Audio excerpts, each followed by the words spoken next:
Je voulais revenir quelques jours après sur le procès qui s'est tenu ce vendredi à Poitiers de 5 jeunes identitaires qui étaient montés il y a 5 ans sur le toit d'une mosquée en construction, avec 73 de leurs camarades. D'abord pour dire que ce qu'ils ont réussi il y a 5 ans, qui leur a valu un véritable lynchage politico-médiatique, certains ayant été même jusqu'à réclamer la dissolution de leurs organisations, a été quelque chose d'énorme, qui a fait du bien aux patriotes. Ça a été une formidable initiative, qui a été d'abord menée de main de maître au niveau organisationnel, qui a réussi à piéger les services de renseignement qui les surveillent de très près, qui s'est fait sans violence, qui s'est fait sans aucune hostilité manifeste, qui a duré une matinée et qui a montré clairement, au-delà du lieu Poitiers, la provocation qu'il y a à faire une mosquée à Poitiers, qui a montré clairement la réalité de ce qu'était l'islam et qui a demandé un référendum pour savoir si l'immigration devait continuer dans ce pays. Qu'est-ce qu'on constate 5 ans après cette action? Les faits leur ont donné entièrement raison.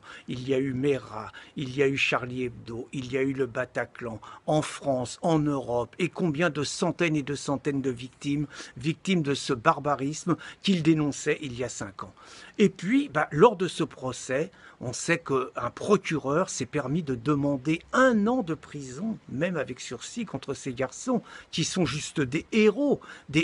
courageux, des jeunes garçons complètement en rupture avec la mode consumériste de leur époque, qui ont pris des risques, qui ont assumé ces risques, qui savent qu'ils peuvent être marqués toute leur vie par ça. Eh bien, je trouve que personne ne leur a rendu lors de ce procès l'hommage qu'ils méritaient, mais n'a aussi pointé du doigt l'hérésie, le côté scandaleux de ce procès. Parce que qu'est-ce que nous avons vu? Qui traînait ces jeunes garçons au tribunal? Le parquet, l'État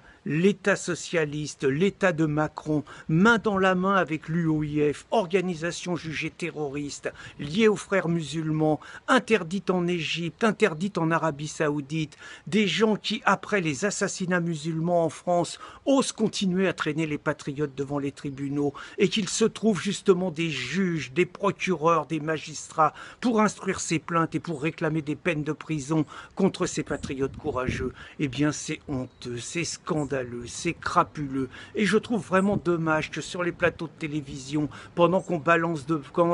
de balance ton porc, pendant qu'on nous enfume avec des sujets à 2 balles, aucun de ces 73 courageux patriotes n'a été invité sur un plateau pour expliquer les raisons de son action, pour expliquer pourquoi il est scandaleux qu'une personne comme Damien Rieu et 4 autres se voient menacés aujourd'hui d'1 an de prison avec sursis, ce qui ne veut pas dire que les juges ne lèveront pas le sursis, donc se voient menacés de prison. Dans une période où les antifas agressent systématiquement les patriotes, dans une période où les femelles ont été relâchées après avoir vandalisé Notre-Dame, dans une période où ce sont même les gardes qui ont été sanctionnés d'une amende pour les avoir sortis de Notre-Dame où elles étaient en train de tout casser. Cette justice, 2 poids 2 mesures, cette justice qui frappe les patriotes, qui préserve les assassins islamistes, qui quelque part préserve les gauchistes, qui préserve les femelles, qui préserve toutes celles et ceux qui quotidiennement accélèrent la destruction de la France. Cette justice n'est plus crédible. Cette justice ne représente plus le peuple français qu'elle est censée défendre. Alors certes, je ne renvoie pas tous les juges dans la même opprobre, puisque par exemple, moi j'ai eu la chance, par la 17e chambre et sa présidente,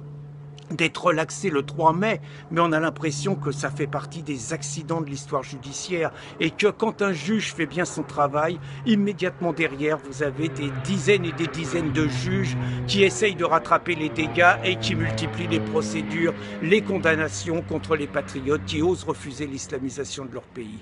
Eh bien donc, je voulais rendre dans cette vidéo l'hommage que méritaient les jeunes identitaires et encourager les patriotes à ne pas se laisser décourager, mais à continuer le combat, notamment en continuant à commander des autocollants « Islam assassin, Islam dehors » qui ont continué à faire un malheur, puisque nous en sommes à plus de 150 000, et qui constituent un acte de résistance exactement comme le constituaient il y a 75 ans ceux qui collaient des affiches. Les jeunes identitaires et les résistants à l'islamisation de la France sont les descendants de Jean Moulin. Ceux qui nous traînent devant les tribunaux et qui déposent plainte contre nous sont les descendants de Laval, de Doriot et de Déa.